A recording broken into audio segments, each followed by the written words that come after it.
So, just like always, the mortgage broker connects the family with a lender and a mortgage, making his commission. The family buys a big house. The lender sells the mortgage to the investment banker, who turns it into a CDO and sells slices to the investors and others. This actually works out nicely for everyone and makes them all rich.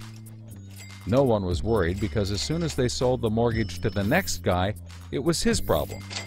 If the homeowners were to default, they didn't care. They were selling off their risk to the next guy and making millions, like playing hot potato with a time bomb. Not surprisingly, the homeowners default on their mortgage, which at this moment is owned by the banker. This means he forecloses and one of his monthly payments turns into a house. No big deal. He puts it up for sale. But more and more of his monthly payments turn into houses. Now there are so many houses for sale on the market, creating more supply than there is demand, and housing prices aren't rising anymore. In fact, they plummet. This creates an interesting problem for homeowners still paying their mortgages.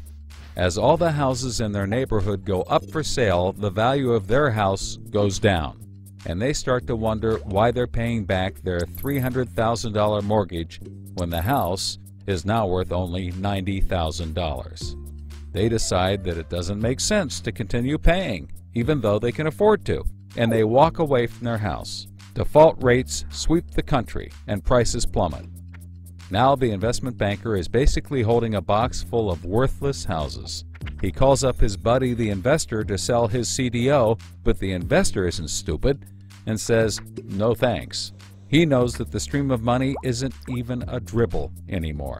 The banker tries to sell to everyone, but nobody wants to buy his bomb. He's freaking out because he borrowed millions, sometimes billions of dollars to buy this bomb, and he can't pay it back. Whatever he tries, he can't get rid of it. But he's not the only one. The investors have already bought thousands of these bombs.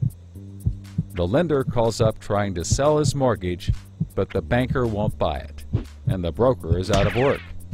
The whole financial system is frozen, and things get dark.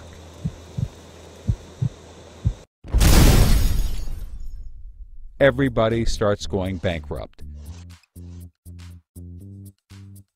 But that's not all. The investor calls up the homeowner and tells him that his investments are worthless. And you can begin to see how the crisis flows in a cycle. Welcome to the crisis of credit.